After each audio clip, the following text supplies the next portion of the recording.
अस्सलाम वालेकुम first year बेटे। Open your chemistry book page number 192। अपनी बुक आप लोग ओपन करें। टॉपिक आज जो हम स्टार्ट करेंगे that is topic number 9.3 ionic product of water. Let's start with the reading, then इंशाल्लाह मैं आपको इसको एक्सप्लेन करूंगी। 9.3 ionic product of water. Pure water is a poor conductor of electricity but it conductance is measurable. Water undergoes self-ionization reversibly as follows: H2O plus H2O, H3O plus OH. Water net reaction लिखा हुआ है आगे. The equilibrium constant for this reaction can be written as follows. The concentration of water, that is water in pure water, may be calculated to be 1000 gram per decimeter divided by 18 gram per mole, giving 55.5 mole per decimeter. Since water is present in a very large excess and very few of its molecules undergo ionization, so its concentration remain effectively constant. Constant concentration of water is taken on left hand side and multiplied with Kc to get another constant called Kw, constant of water, water constant.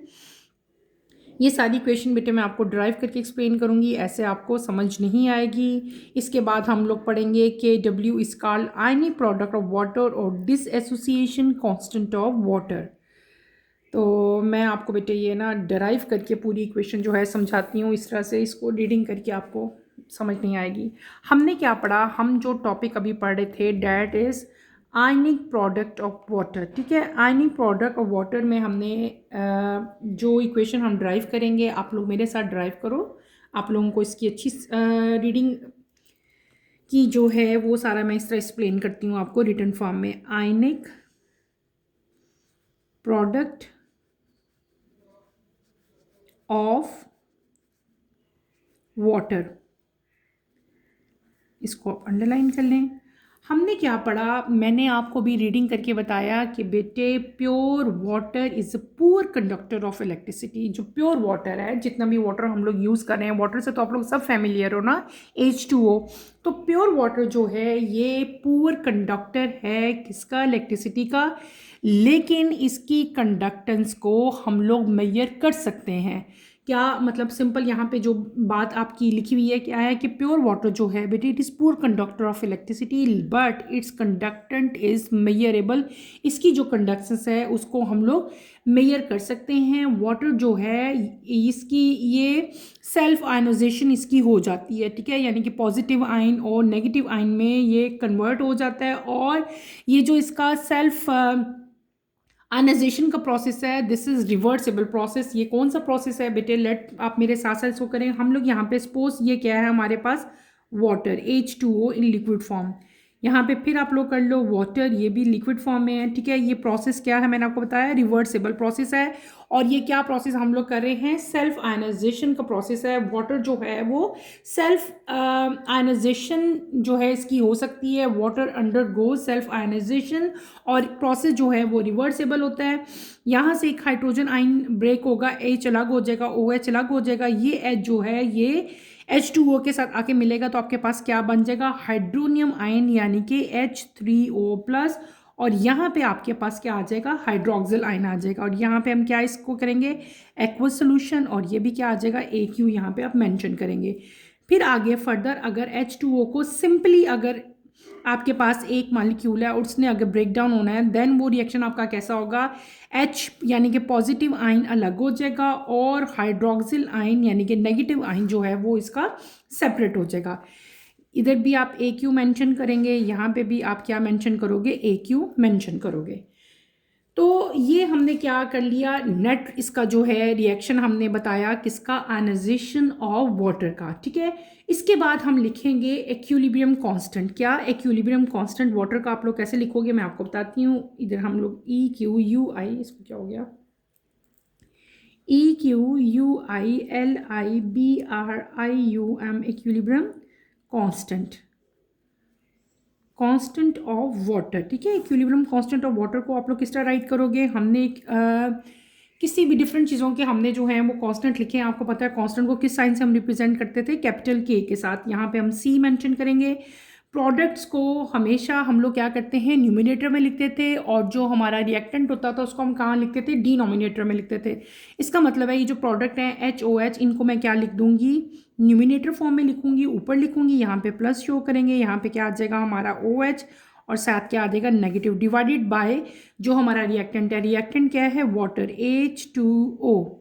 ठीक है, और इसकी जो value होती है वो कितनी है, 1.8 इंटू 10⁻⁻16 मोल पर decimetre cube.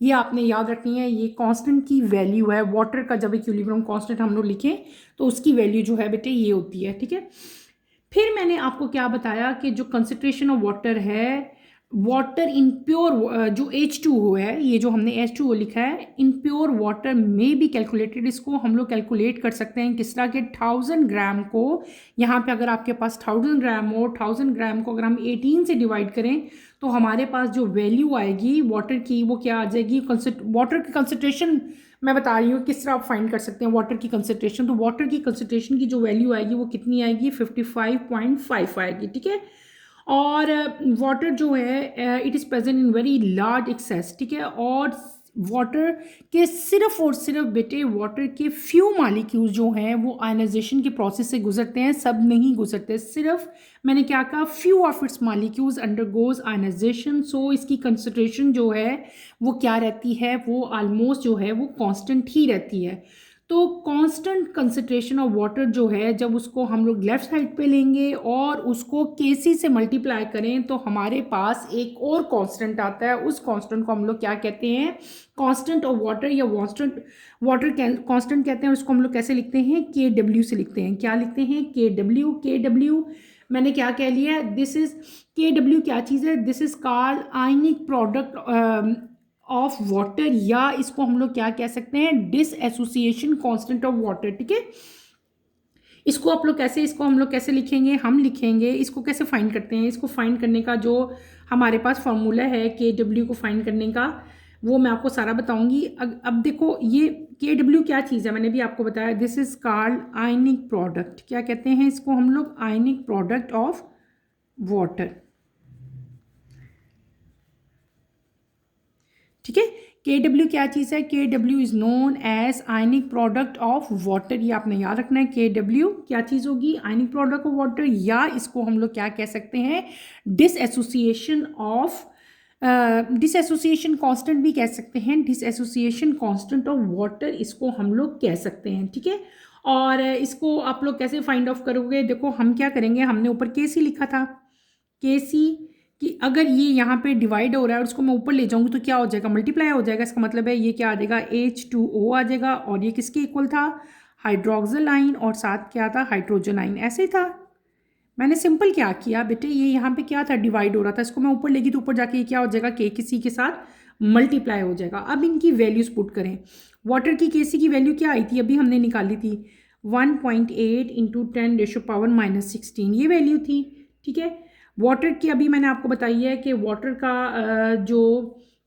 Concentration of water है वो कितनी होती है, अभी मैंने आपको बताई थी, डैट इज़ 55.5। अगर मैं यहाँ पे उसकी वैल्यू लगाऊँ 55.5 की, हाइड्रोक्सिल आयन की कंसंट्रेशन अगर हम यहाँ पे लिखें 1.01, हाइड्रोजन की 1.01 है, हाइड्रोक्सिल की कितनी है, 10⁻⁻14। ठीक है,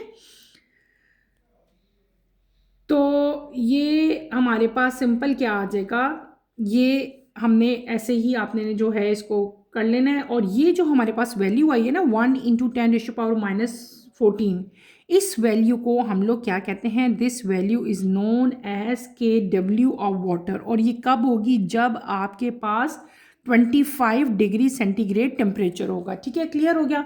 मैंने क्या बताया, मैंने आपको जो हमने पहले इक्विलिब्रियम कांस्टेंट लिखा था इसी इक्वेशन के लिए, ठीक है, उसी को वाटर को मैं उधर लेगी और इन दोनों को मैं इस साइड पे लेगी, इनकी मैंने वैल्यूज पुट की और उनको जब अपने मल्टीप्लाई किया तो आपकी ये वैल्यू आ गई। इसका मतलब क्या हुआ कि हमारे जो ये जो आपकी वैल्यू आई ना 1 इंटू 10⁻⁻14, इसको हम लोग क्या कहते हैं, इसको हम लोग कहते हैं KW ऑफ वाटर, यानी कि आयनिक प्रोडक्ट ऑफ वाटर। तो वाटर का आयनिक प्रोडक्ट कितना होगा, 1 इंटू 10⁻1.01 इंटू 10⁻⁻14 होगा। और इसकी वैल्यू जो है वो ऑलमोस्ट बेटे 75 टाइम्स ग्रेटर हो जाती है, इंक्रीज हो जाती है जब इसका टेम्परेचर हम इंक्रीज़ करें, ठीक, अभी अभी तो ये वैल्यू थी जब टेम्परेचर कितना था 25 डिग्री सेंटीग्रेड। अगर ये टेम्परेचर हम इंक्रीज़ कर दें, सपोज ये टेम्परेचर हमने 0 से 100 तक मैं लेके जा रही हूँ, ठीक है, टेम्परेचर क्या हो रहा है, इंक्रीज़ हो रहा है। जब टेम्परेचर इंक्रीज़ होगा तो KW की वैल्यू भी जो है वो क्या हो जाएगी, इंक्रीज़ हो जाएगी, अप टू 75% जो है इसकी वैल्यू बेटे इंक्रीज़ हो जाएगी। तो ये जो KW है ये क्या चीज़ है, this is known as ionic product of water, जो हम लोग पहले पढ़े थे, ठीक है। ये KW क्या हुआ, आयनिक प्रोडक्ट ऑफ वाटर इसको कहते हैं, या इसको क्या कहते हैं, डिसएसोसिएशन कांस्टेंट ऑफ वाटर जो है इसको कहा जाता है, ठीक है। क्लियर हो गया। अगर इसी को हम आगे फर्दर लेके चलें, अगर हमने इसका इफेक्ट देखना है कि इसका इफेक्ट जो है वो एसिड और बेस पे क्या होता है, ठीक है, एसिड और बेस पे इसका क्या इफेक्ट है। अगर हम ये देखें, यहाँ पे अगर आप लोग हेडिंग दे सकते हो, आपके पेपर में जैसे क्वेश्चन आ सकता है, इफेक्ट ऑफ बेटे addition of acid and base on KW, यानी कि इस पे ये जो KW हमने भी फाइंड किया, इसकी वैल्यू पे अगर हम एसिड या बेस की एडिशन करेंगे तो क्या इफेक्ट आएगा, ठीक है। तो इसके लिए भी हम छोटी सी एक वैल्यू ही हम आगे फर्दर लेकर चलेंगे। आप लोग यहाँ पे क्या करोगे, हम लोग सपोज कर लेते हैं यहाँ पे हमारे पास, हम ये बात कर रहे हैं न्यूट्रल वाटर के लिए, ये हाइड्रोजन हो जाएगा, ये आपका क्या हो जाएगा, हाइड्रोक्सिल आयन हो जाएगा, या सिंपली हम इसको यूँ भी लिख सकते हैं H प्लस यहाँ पे आपका हाइड्रोक्सिल आयन आ जाएंगे, और ये किसके इक्वल होते हैं, ये होते हैं 10⁻14 के इक्वल। ये जो मैंने लिखा था ये इसी की वैल्यू आती है ना, तो मैंने वही यहाँ पे 10⁻14 लिख लिया। या आप लोग इसको ये भी कर सकते हो, हाइड्रोजन 10⁻⁻14 और टेम्परेचर हमारा क्या होगा एट 25 डिग्री सेंटीग्रेड, ठीक है। इसी तरह हम आगे फर्दर इसको लेके चलेंगे, हाइड्रोजन प्लस ये क्या हो जाएगी हमारी वैल्यू 10⁻⁻7 मोल पर डेसीमीटर क्यूब। इसी तरह अगर यहाँ पे हाइड्रोक्सिल आयन होगा हमारा OH नेगेटिव, तो वो भी 10⁻⁻7 ही होगा, क्योंकि इन दोनों को कंबाइन किया था तो 10⁻⁻14 आया था ना। तो फिर 10⁻⁻7 इसकी है वैल्यू, 10⁻⁻7 इसकी है, तो इसको हम लोग अलग अलग अगर हमने मेंशन करना होगा तो वो हम बेटे इस तरह से लिखेंगे। क्लियर हो गया। अब तो इसमें कोई कंफ्यूजन नहीं है ना। यहाँ पे अगर हमारे पास ये जो मैंने लिखा है 10⁻⁻14, इसके बाद इससे पहले आप लोग 2 लगा लो यहाँ पे, तो फिर ये 14 आती है, क्योंकि अगर ये अकेला होगा तो -7 होगी, अगर ये 2 हो जाएंगे तो आपके पास फिर ही 14 आएगा ना, 1 होगा तब -7 है, 2 होंगे तो क्या हो जाएगा 14 हो जाएगा। Is that clear. तो ये हमने क्या एक नया चीज़ देख ली कि अगर हम KW में एसिड और बेस की एडिशन करेंगे तो हमारे पास क्या होगा। इसके अलावा एक और आगे नेक्स्ट है कि अगर एडिशन हम कर दें टेम्परेचर की, यानी कि इन पे टेम्परेचर का क्या इफेक्ट होता है। तो इफेक्ट KW की वैल्यू, जो KW की वैल्यू है बेटे, इस पे टेम्परेचर का क्या इफेक्ट होता है। जब एसिड और बेस की क्वांटिटी वाटर में ऐड की जाए, मैंने क्या वर्ड बोला, जब एसिड या बेस कोई भी चीज़ आप ले लो, कोई भी एसिड हो या कोई भी बेस हो, जब उसकी कोई भी क्वांटिटी को आप वाटर में ऐड करोगे तो KW की वैल्यू जो है वो क्या रहेगी, सेम रहेगी। लेकिन हाइड्रोजन आयन और हाइड्रोक्सिल आयन जो हैं वो इक्वल नहीं रहेंगे। क्लियर हो गया।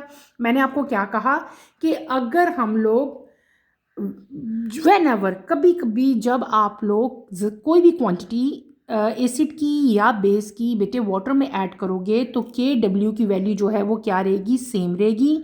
लेकिन हाइड्रोजन की और हाइड्रोक्सिल आयन जो है वो इक्वल नहीं रहेंगे। जैसे यहाँ पे इक्वल मैंने बताया था ना कि इक्वल एंड 10⁻⁻7 है, 10⁻⁻7 है, लेकिन जब वाटर में एसिड और बेस ऐड हो जाएंगे तो ये दोनों की वैल्यू जो है ये क्या रहेंगी, ये सेम नहीं होंगी।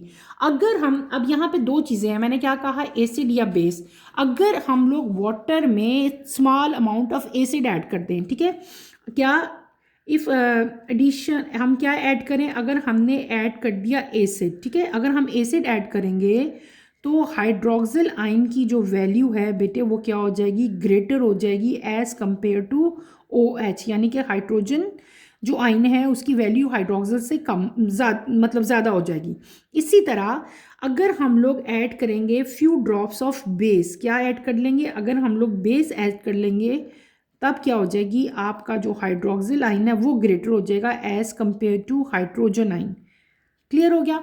हमने क्या पढ़ा कि effect of addition of acid and base on KW। मैंने आपको पहले इक्वेशन ड्राइव कराई, फिर मैंने आपको क्या कहा कि जब भी हम कोई भी क्वांटिटी एसिड की चाहे बेस की क्वांटिटी को वाटर में ऐड करें तो KW की वैल्यू जो है वो क्या रहेगी, वो कांस्टेंट रहेगी, उसमें कोई चेंज नहीं आएगा। लेकिन एसिड और बेस के ऐड करने से हाइड्रोजन आयन और हाइड्रोक्सिल की आयन की जो वैल्यूज़ हैं वो क्या रहेंगी, वो सिमिलर नहीं रहेंगी।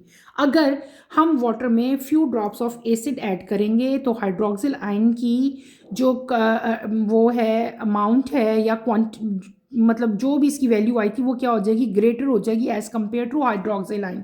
इसी तरह अगर वाटर में आप बेस के कुछ फ्यू ड्रॉप्स ऐड कर दो तो हाइड्रोक्सिल आयन की क्वांटिटी जो इसकी परसेंटेज है वो क्या हो जाएगी, वो ज़्यादा हो जाएगी, इसकी जो वैल्यू है वो ज़्यादा हो जाएगी as compared to hydrogen ion. Clear हो गया। तो बोथ ऑफ दिस की एडिशन से अगर दोनों ऐड हो रहे हैं तो वैल्यू ऑफ KW जो है वो क्या रहती है, वो सेम रहती है। वो कौन सी वैल्यू है, डेट इज 10⁻⁻14 एट टेम्परेचर। कौन सा टेम्परेचर होना चाहिए, 25 डिग्री सेंटीग्रेड आपका टेम्परेचर होना चाहिए। Is that clear. हमने क्या पढ़ा, हमने यहाँ पे इक्विलिब्रियम कांस्टेंट Kc पढ़ा, फिर हमने एक नई चीज़ पढ़ी that is known as KW। KW क्या था आपके पास, आयनिक प्रोडक्ट ऑफ वाटर था, वो किसके इक्वल है, उसकी वैल्यू मैंने आपको बताई। फिर हमने क्या कहा कि अगर हम लोग वाटर में एसिड और बेस ऐड करें तो KW की वैल्यू पे क्या इफेक्ट आता है, हाइड्रोक्सिल आयन पे क्या आता है और हाइड्रोजन आयन पे क्या इम्पैक्ट आता है, वो सारा का सारा मैंने आपको बताया। ठीक है, क्लियर हो गया कंसेप्ट बेटे। आगे चलते हैं, हम लोग आगे पढ़ते हैं। आगे इधर देखो, अगर आपकी बुक में ना यहाँ पे एक टेबल भी दिया गया है, ठीक है, इधर बताया गया है कि आपको मैंने कहा था कि जैसे जैसे हम लोग यहाँ पे अभी भी मैंने आपको बताया ना कि अगर हम लोग क्या करते हैं कि वैल्यू जो KW की है बेटे वो क्या होती है कि वो इंक्रीज होती है ऑलमोस्ट 75 टाइम्स। मैंने भी बताया था ना आपको कि KW की वैल्यू जो है वो 75 टाइम्स इंक्रीज हो जाती है जब हम टेम्परेचर को इंक्रीज करते हैं फ्रॉम 0 टू 100 डिग्री सेंटीग्रेड। आपकी बुक में उसी चीज़ को बेटे यहाँ पे एक टेबल की फॉर्म में बताया गया कि अगर टेम्परेचर, ये टेम्परेचर है और ये क्या है, KW है। अगर टेम्परेचर 0 डिग्री है तो KW की वैल्यू क्या है, 10 हो गया तो उसकी वैल्यू और बढ़ गई, 25 हुआ तो और वैल्यू बढ़ गई, 40 हुआ तो और बढ़ गई, और 100 जब डिग्री टेम्परेचर पहुंचा तो वैल्यू KW की क्या होगी, 7.5 इंटू 10⁻14 होगी। यानी कि जैसे जैसे टेम्परेचर इंक्रीज होता रहता है KW की वैल्यू भी जो है वो क्या होती रहती है, वो भी इंक्रीज हो जाती है। और उसको जो वहाँ पे परसेंटेज बताई है वो क्या बताई है, 0 टू 100 डिग्री सेंटीग्रेड अगर आपका टेम्परेचर इंक्रीज होता है तो 75 टाइम जो है वो आपकी KW की वैल्यू जो है वो इंक्रीज हो जाती है। क्लियर हो गया। आपने इस टॉपिक में बेटे इसको अच्छी तरह से पढ़ना है, इसको अच्छी तरह से पढ़ो, समझो इसको। आयनिक प्रोडक्ट ऑफ वाटर है, सिंपल दो इक्वेशंस हैं, उनकी Kc वैल्यू है, एंड देन हमने क्या चीज़ पढ़ ली, KW पढ़ा। KW is known as ionic product of water और डिसएसोसिएशन कांस्टेंट ऑफ वाटर। ये मैंने आपको सारा एक्सप्लेन किया। अब हम चलते हैं अपने नेक्स्ट टॉपिक की तरफ। नेक्स्ट टॉपिक हमारा है 9.4 pH and pOH। In all the aqueous solution, the concentration of hydrogen and hydroxyl are too low to be conventionally expressed and used in calculations. In 1909, Sorensen, a Danish biochemist, introduced the term pH and pOH. The scales of pH and pOH were developed. These two quantities can be calculated as pH minus log hydrogen ion, pOH minus log hydroxyl ion. For neutral water, pH is equals to minus log 10 to the power minus 7 is equal to 7. For pOH, the value is 7. Also, pH plus pOH is equals to 14. The pH values of some familiar aqueous solution are shown in figure 9.1. This table can help you to understand the ionic or basic nature of commonly used solutions. हमने क्या पढ़ा बेटे, अभी जो topic मैंने reading की, हमने दो यहाँ पे मेन चीज़ें, मेन डेफिनेशंस आपने पढ़ी। कौन सी, एक हमने पढ़ी pH और एक हमने क्या पढ़ी, pOH। ठीक है, यहाँ पे दो मेन चीज़ें हैं, ठीक है। और तमाम की तमाम एक्वा सॉल्यूशन में जो हाइड्रोजन और हाइड्रोक्सिल आयन है बेटे, ये इनकी जो कंसंट्रेशन है वो कन्वेंशनली क्या होती है, लो होती है, ठीक है। और 1909 में एक साइंटिस्ट था जिसका नाम था सोरेनसन, ठीक है। ये डैनिश बायोकेमिस्ट था। इसने दो नई टर्म्स को इंट्रोड्यूस करवाया था। एक क्या थी, पीएच, और एक क्या थी, पीओएच। आपकी बुक में पीएच और पीओएच की डेफिनेशंस नहीं दी गई, मैं आपको इनकी डेफिनेशंस लिखवा देती हूँ, आप लोग लिख लो ताकि आपको जो है वो याद रहें, ठीक है। मेरे साथ आप लिख लें, पहले भी आपने याद की हुई है 9th क्लास में, लेकिन ज़रूरी नहीं है सबको याद हो, किसी किसी स्टूडेंट्स को ये भूल भी जाती हैं। तो पीएच क्या चीज़ है, दो टर्म्स जो हैं इससे इंट्रोड्यूस करवाई थी, दो स्केल्स इंट्रोड्यूस करवाए थे। एक क्या था, पीएच था, और एक क्या था हमारे पास, पीओएच था। पहले हम यहाँ पे लिखते हैं पीएच। व्हाट इज पीएच, आप इसकी डेफिनेशन क्या लिखोगे, pH is the negative logarithm of hydrogen ion concentration and mathematically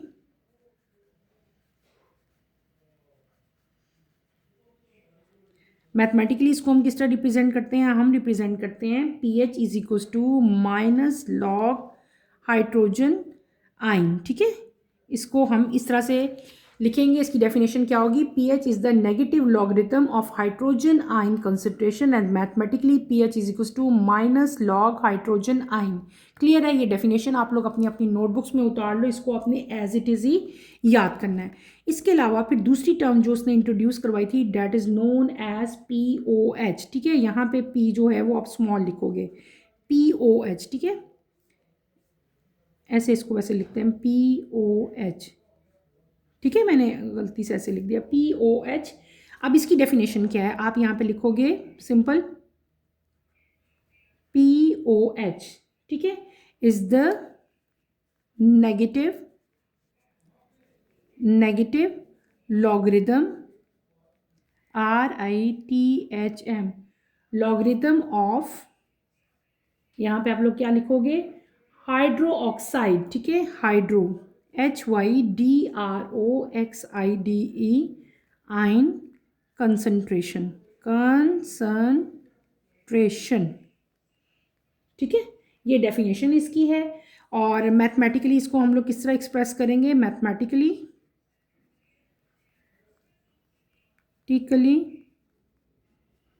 हमारे पास क्या आ जाएगा, इसको हम किस तरह से एक्सप्रेस करेंगे, हम एक्सप्रेस करेंगे OH, यहाँ पे P लिखोगे, आप लोग इसको किस तरह से एक्सप्रेस करोगे, इसकी इक्वेशन क्या होगी, माइनस लॉग, वहाँ पे हाइड्रोजन आया था, यहाँ पे क्या आ जाएगा, OH आ जाएगा, ठीक है। क्लियर हो गया। ये हमारी क्या डेफिनेशन होगी बेटे, पीएच की डेफिनेशन होगी और पीओएच की डेफिनेशन होगी। इसके अलावा अगर हमारे पास न्यूट्रल वाटर है, फॉर न्यूट्रल वाटर, ठीक है, फॉर न्यूट्रल वाटर, इसके लिए हम इक्वेशन को कैसे लिखेंगे, हम लिखेंगे, हमारे पास क्या, पीएच हमने भी क्या फाइंड किया है, pH is equals to minus log hydrogen ion, pOH आपने कैसे लिखा है, pOH is equals to minus log OH ion, ठीक है। और फिर जब हम इन दोनों को कंबाइन कर लेंगे तो हमारे पास ये क्या आ जाएगा, PH प्लस POH, तो हमारे पास क्या वैल्यू आती है, 14, ठीक है। इसकी वैल्यू क्या आ जाएगी बेटे, 14 आ जाएगी। तो पीएच की वैल्यू जो नॉर्मल वैल्यू है वो ये तो हमारे पास कंबाइन आ गया ना कि न्यूट्रल वाटर के लिए क्या वैल्यू है, तो वो वैल्यू जो है वो 14 है। अगर बेटे ये जो मैंने लिखा ना, इसकी वैल्यू कितनी होती है आपको याद रखनी है, 7 है। इसकी वैल्यू पीओएच की वैल्यू कितनी है, ये जो है माइनस लॉग हाइड्रोक्सिल आयन का जब आप लॉग लेते हैं तो 7 आता है, इसका भी लॉग लोगे तो क्या आएगा, 7 आएगा। जब इनको हम कंबाइन करेंगे तो 7 + 7 क्या आ जाएगा, 14 आ जाएगा। फिर मैंने आपको क्या बताया कि जो नॉर्मल वैल्यू है ना पीएच की बेटे, वो वेरीज करती है कहाँ, 0 से 14 तक, कहाँ 0 से लेकर 14 तक जो है वो वेरी करेगी। एट टेम्परेचर कितना होना चाहिए, 25 होना चाहिए, ठीक है। आपकी बुक में यहाँ पे एक छोटा सारा जो है हमें एक टेबल दिया गया, उस टेबल को हम लोग देखते हैं। अच्छा, यहाँ पे आपकी बुक में बेटे पीएच की और पीओएच की डेफिनेशन नहीं दी हुई थी, ये मैंने आपको लिख दी है, ये आप लोग अपनी अपनी नोटबुक्स में उतार लें, ये डेफिनेशन आपके पेपर में आती है, ठीक है। अगर यहाँ पे अगर आप लोग देखो तो आपको यहाँ पे एक टेबल दिया गया है। इस टेबल में आपको बताया गया है कि जिनकी ये पीएच है सारी ऊपर लिखी हुई, जिनकी वैल्यू जो है 10⁻⁷ होती है वो सॉल्यूशंस या वो चीज़ें क्या होती हैं, न्यूट्रल होती हैं। जिनकी वैल्यू 10⁻⁻7 से ज़्यादा होगी वो क्या होंगी, आपकी बेसिक इन नेचर्स होंगी। और जिनकी वैल्यू 10⁻⁻7 से कम होगी वो क्या होंगी, that is acidic in nature. और कुछ एग्जाम्पल्स यहाँ पे आपको दी हुई हैं, ये पीएच बताया हुआ है सारा आपको वैल्यू, ठीक है। ये देखो ये 7 जो है ये न्यूट्रल है, 7 से ज़्यादा होगी तो क्या होगा, बेसिक इन नेचर होंगी। 7 से कम होगी पीएच अगर, तो वो क्या हो जाएगी, वो एसिडिक इन नेचर होंगी। कॉमन एग्जांपल यहाँ पे HCl दिया हुआ है, HCl की वैल्यू आपको बताई है, पीएच बताई है, लेमन जूस की पीएच बताई हुई है, कार्बोनेटेड वाटर की, देन मिल्क है, ब्लड है, बेकिंग सोडा है और हाउस होल्ड अमोनिया, इन सब की वैल्यूज़ आपको बताई हुई हैं पीएच की वैल्यू।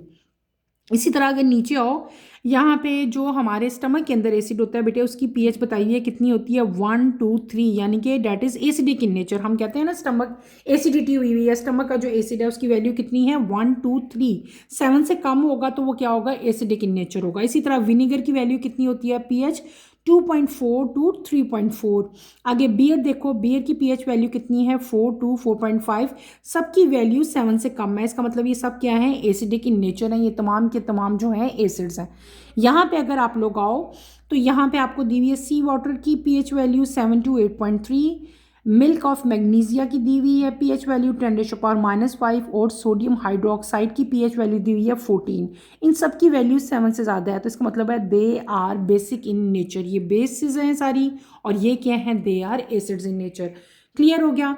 हमने क्या पढ़ लिया, हमने पढ़ लिया पीएच एंड पीओएच। आपने पीएच और पीएच की जो ओएच है इनकी इक्वेशंस याद करनी है, और इनकी जो है डेफिनेशंस जो मैंने आपको राइट करवाई हैं वो आपने याद करनी है, और ये सारे जो लिखे हुए हैं इनकी पीएच वैल्यूज़ आपने याद करनी है क्योंकि ये आपके एमसीक्यूज़ में आते हैं। यहाँ पे एक इंटरेस्टिंग इन्फॉर्मेशन लिखी हुई है, solution of negative pH and having value more than 14 are also known.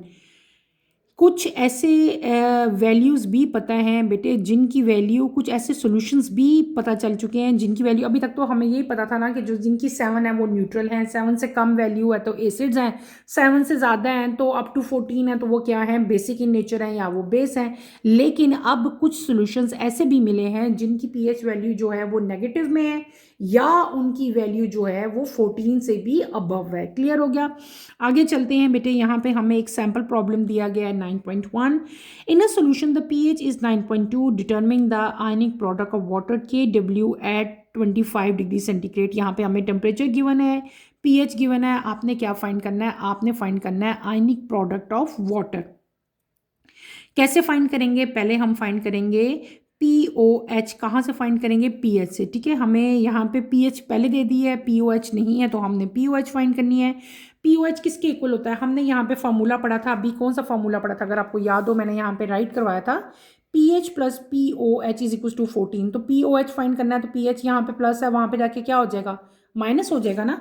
तो ये वही इक्वेशन यहाँ पे यूज़ की है जो मैंने भी आपको बताई है।